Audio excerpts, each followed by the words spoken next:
तो आज हम बात कर रहे हैं वाकाटक राजवंश की। जी हाँ। ये वो समय था जब दक्कन में सातवाहन शक्ति वो घट रही थी और उत्तर में गुप्त राजवंश उभर रहा था। बिल्कुल सही, एक तरह का ट्रांजिशन पीरियड था वो। हमारे पास जो जानकारी है, जो स्रोत हैं, वो इस राजवंश की शुरुआत, उनके फैलाव और खास राजाओं के बारे में काफी कुछ बताते हैं। हाँ, काफी पुरातात्विक और साहित्यिक स्रोत मिलते हैं। तो चलिए इन्हीं सोर्सेस के जरिए वाकाटक काल की इस कहानी को समझते हैं। शुरुआत कैसे हुई थी इनकी, मतलब किसने नींव रखी? देखिए, वाकाटक वंश की स्थापना का श्रेय जाता है विंध्य शक्ति को। विंध्य शक्ति? हाँ, लगभग 3री सदी ईस्वी के मध्य में, मतलब जब सातवाहन कमजोर पड़ रहे थे, तब ये महाराष्ट्र और आसपास के इलाकों में एक अहम ताकत बनकर उभरे। अच्छा। कुछ शुरुआती स्रोतों में इन्हें विंध्यक भी कहा गया है, शायद विंध्य क्षेत्र से जुड़े होने की वजह से। और ऐसा माना जाता है कि इनका शासन शुरू में पुरालिका नाम की जगह से चलता था। ओके, तो विंध्य शक्ति के बाद कौन आया गद्दी पर? क्या उन्होंने वंश को और आगे बढ़ाया?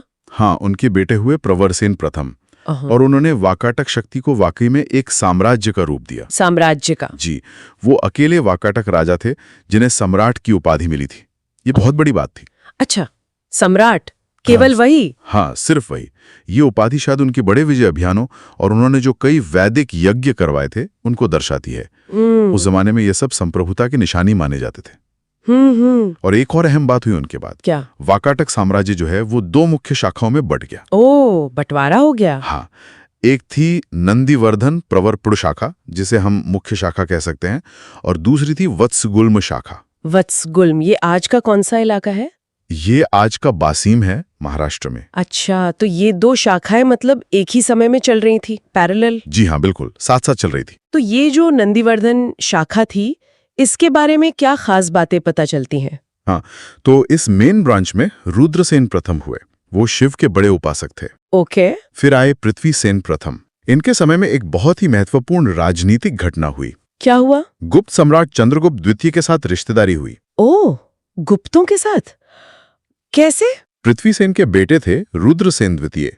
उनका विवाह हुआ गुप्त राजकुमारी प्रभावती गुप्ता से। प्रभावती गुप्ता, ये नाम तो काफी सुना है। हाँ, बहुत महत्वपूर्ण फिगर है वो। तो ये शादी महज शादी नहीं थी, ये एक बड़ा रणनीतिक गठजोड़ था। हाँ बिल्कुल, मतलब गुप्तों को दक्कन में साथी मिल गए और वाकाटकों को उत्तर की सबसे बड़ी ताकत का सहारा। एग्जैक्टली। शायद अपनी पोजीशन मजबूत करने के लिए दोनों के लिए फायदेमंद था ये। तो फिर रुद्रसेन द्वितीय के बाद क्या हुआ? प्रभावती गुप्ता का क्या रोल रहा? रुद्रसेन द्वितीय का शासनकाल असल में ज्यादा लंबा नहीं था। उनकी मृत्यु जल्दी हो गई। ओह। तो उसके बाद उनकी पत्नी प्रभावती गुप्ता, जो गुप्त राजकुमारी थी, उन्होंने अपने नाबालिग बेटों की तरफ से शासन संभाला। अच्छा, मतलब बेटों के बड़े होने तक उन्होंने राजकाज देखा? हाँ, उनके बेटे थे दिवाकर सेन और दामोदर सेन। प्रभावती गुप्ता ने संरक्षिका के तौर पर काफी लंबे समय तक शासन किया। बाद में यही दामोदर सेन प्रवरसेन द्वितीय के नाम से राजा बने।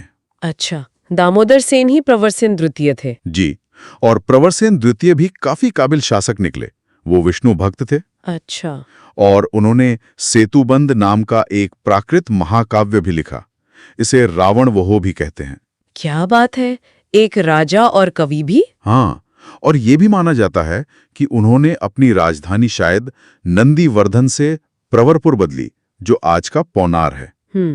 और एक दिलचस्प बात यह भी है कि कुछ विद्वान मानते हैं कि महान कवि कालिदास वो कुछ समय के लिए इन्हीं प्रवरसेन द्वितीय की दरबार में रहे थे। कालिदास भी? वाह, ये तो वाकई दिलचस्प है। हाँ, हालांकि ये पूरी तरह पक्का नहीं है, पर ऐसी मान्यता है। अच्छा, तो इस नंदीवर्धन शाखा का अंत कैसे हुआ फिर? देखिए, प्रवरसेन द्वितीय के बाद इस शाखा के जो आखिरी ज्ञात शासक हैं वो हैं पृथ्वीसेन द्वितीय। पृथ्वीसेन द्वितीय? हाँ, और जो जानकारी मिलती है उससे लगता है कि उन्हें पड़ोस के नल वंश से और शायद जो दूसरी शाखा थी वत्सगुल्म शाखा, उनसे भी चुनौती मिल रही थी, संघर्ष चल रहा था। अच्छा, मतलब अंदरूनी और बाहरी दोनों तरफ से दबाव था। कुछ ऐसा ही लगता है।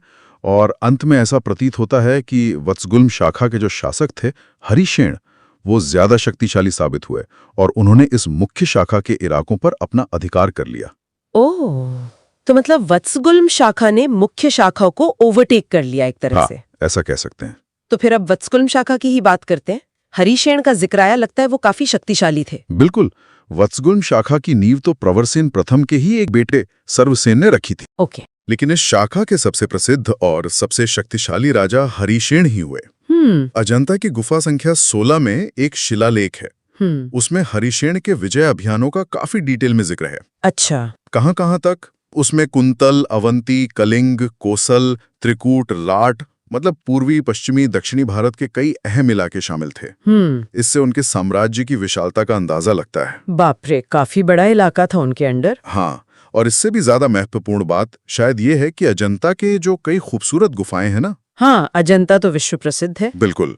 तो उन गुफाओं का निर्माण और खासकर उनका जो अद्भुत अलंकरण है, जो पेंटिंग्स और मूर्तियां हैं, विशेषकर गुफा 16 और 17, वो इसी हरिशेन के शासनकाल और उनके संरक्षण में हुआ। अच्छा, मतलब अजंता का स्वर्णकाल कह सकते हैं हरिशेन के समय को? हाँ, कला की दृष्टि से खासकर अजंता के संदर्भ में बिल्कुल कह सकते हैं।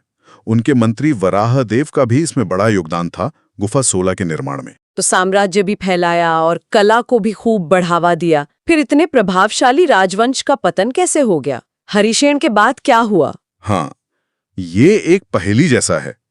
हरिशेन के बाद वाकाटक शक्ति बहुत तेजी से खत्म हो गई। इतनी तेजी से क्यों? लगता है कि उनके जो उत्तराधिकारी थे वो शायद उतने काबिल नहीं थे। और साथ ही जो पड़ोसी ताकतें थीं, जैसे महिष्मती के कलचूरी राजवंश या नल वंश या फिर दक्षिण में बनवासी के कदम्ब, ऐसा लगता है कि ये ज्यादा हावी हो गए। मतलब बाहरी हमलों ने कमर तोड़ दी। संभवतः उनके लगातार हमलों ने वाकाटक साम्राज्य को बहुत कमजोर कर दिया होगा और आखिरकार वो खत्म हो गया। तो अगर हम संक्षेप में देखें तो वाकाटक राजवंश दक्कन के इतिहास में एक बहुत ही महत्वपूर्ण कड़ी था। मतलब सातवाहनों के बाद और चालुक्यों के आने से पहले। बिल्कुल सही, एक ब्रिज की तरह थे वो उस दौर में। और गुप्तों के साथ उनके जो रिश्ते थे, फिर प्रवरसेन द्वितीय जैसे राजा का साहित्य में योगदान, और हरिशेन के समय में अजंता में जो कला का विकास हुआ, ये सब उनकी एक अहम देन है। निश्चित रूप से।